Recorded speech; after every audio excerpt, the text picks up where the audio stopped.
Jadi kontennya model demonstrasi kontekstual di channel 2.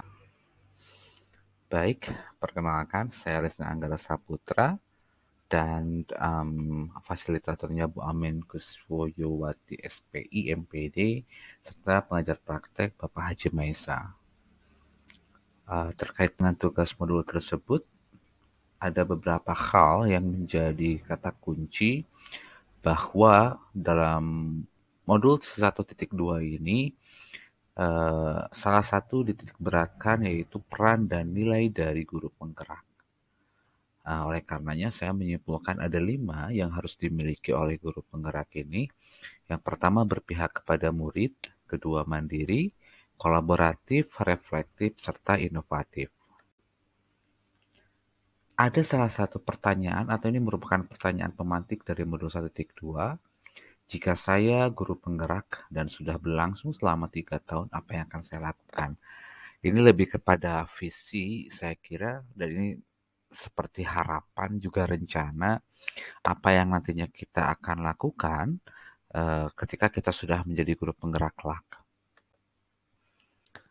Yang pertama yaitu tentunya hal selama 3 tahun yang akan saya lakukan dan mungkin saat ini sudah dilakukan.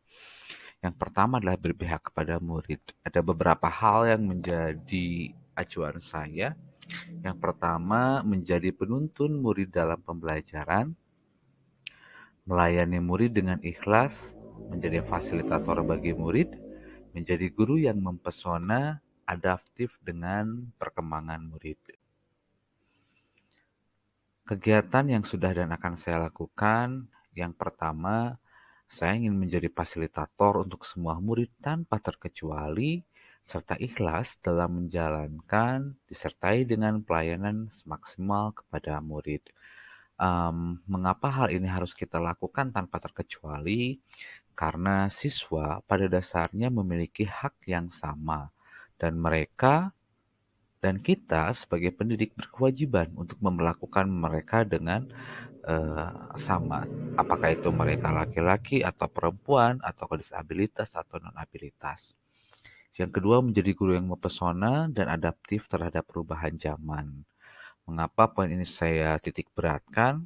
Menjadi seorang guru yang mempesona itu tidak hanya terbatas pada let's say good looking-nya saja, tetapi bagaimana dia bisa memberikan teladan kepada siswanya, juga berkarisma ketika dia berhadapan dengan muridnya.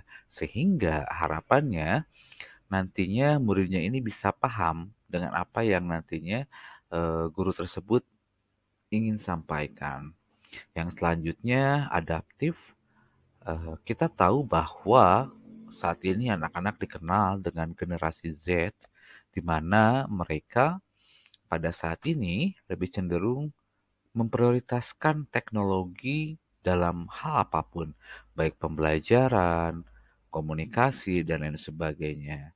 Hal ini merupakan tantangan tersendiri bagi kita sebagai seorang pendidik, bahwa kita harus bisa beradaptasi dengan perkembangan dan perubahan zaman. Nilai selanjutnya itu mandiri. Pertama, profesional, disiplin, memiliki visi misi yang mumpuni sebagai seorang pendidik, terbuka terhadap pendapat orang lain, percaya diri, serta mampu mengelola potensi yang dimiliki dengan baik. Lalu, kegiatan yang sudah dan akan saya lakukan.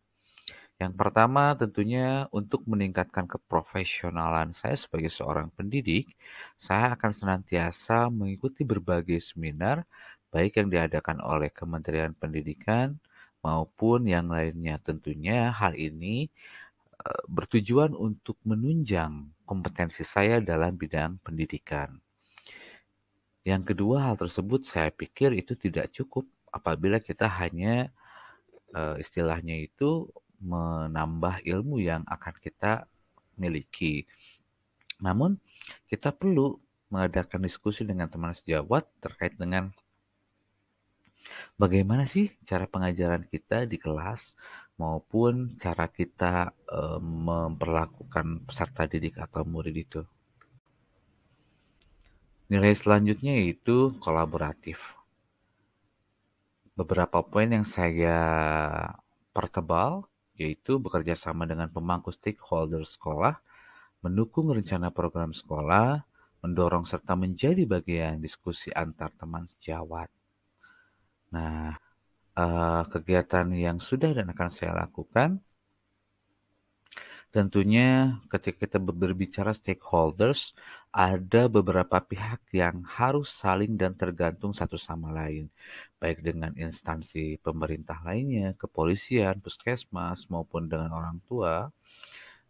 Yang selanjutnya, hal tersebut bertujuan untuk mengembangkan bukan hanya diri kita sebetulnya, tetapi mencerminkan bahwa kita bisa bekerja sama dengan hal yang lainnya atau kita bisa bersama dengan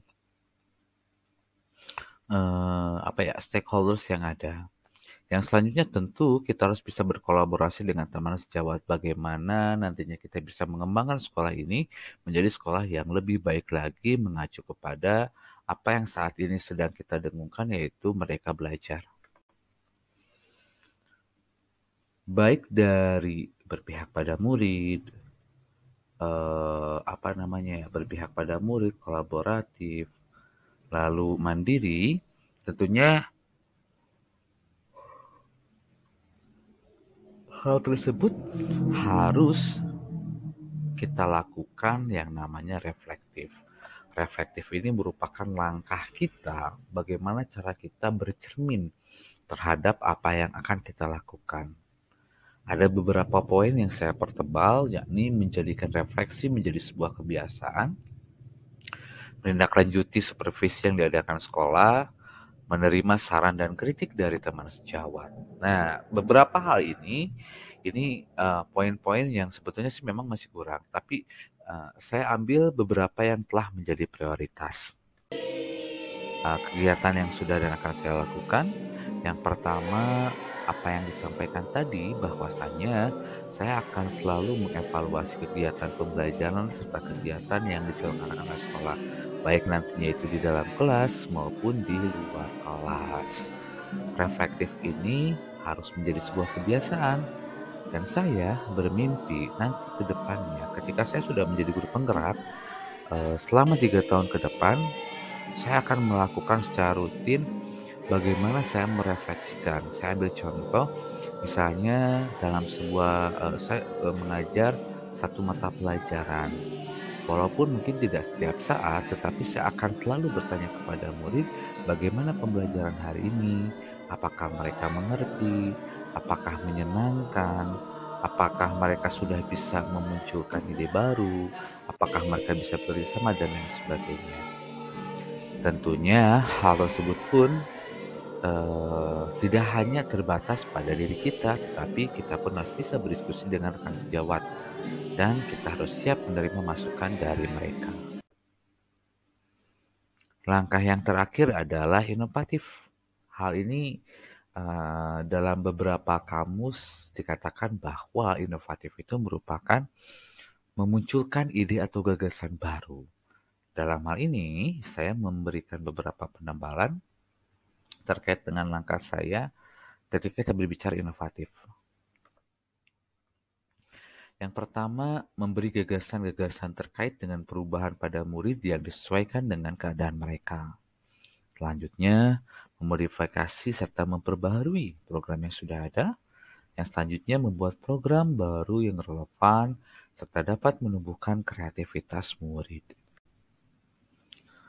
Memodifikasi program yang sudah berjalan terkait dengan hal tersebut, tentunya baik di dalam sekolah, di dalam kelas, ada beberapa program-program yang mungkin sudah dijalankan.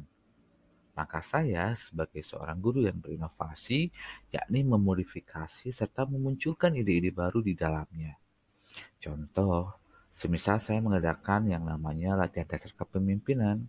Pada saat itu mungkin hanya diikuti oleh orang-orang atau murid yang ingin menjadi pengurus OSIS. Tetapi saya akan ambil dari semua ekstrakurikuler itu dan dari OSISnya sendiri untuk bergabung dalam satu wadah yang sama yaitu LDKS. Mengapa demikian? Karena yang saya tadi sampaikan, setiap sekolah memiliki program, Dan tentunya saya ingin memodifikasi, dan ketika memang sudah bagus, maka saya harus berkewajiban untuk menjadikannya menjadi lebih bagus lagi. Yang selanjutnya, berinovasi dengan melibatkan murid. Beberapa bulan yang lalu, saya sempat membuat sebuah cover lagu, dan itu sudah saya tayangkan di YouTube channel saya. Dan pada saat itu saya berkolaborasi dengan beberapa guru serta beberapa orang siswa atau murid. Tentunya hal itu akan terus saya lakukan, tidak hanya sebetulnya meng-cover lagu, tapi kita akan mengkolaborasikan hal-hal yang lainnya dengan, murid. Tentunya hal tersebut bertujuan untuk mengembangkan kreativitas siswa, untuk mengembangkan daya juang siswa, untuk mengembangkan bagaimana siswa itu nantinya bisa berproses dalam kehidupan bermasyarakat. Demikian yang bisa saya sampaikan terkait dengan demonstrasi konstekstual modul 1.2. Saya Rizny Anggara Saputra, calon guru penggerak angkatan ke-7 tahun 2022, izin pamit. Alillahi bisabil haq, wabillahi taufiq wal hidayah. Wassalamualaikum warahmatullahi wabarakatuh.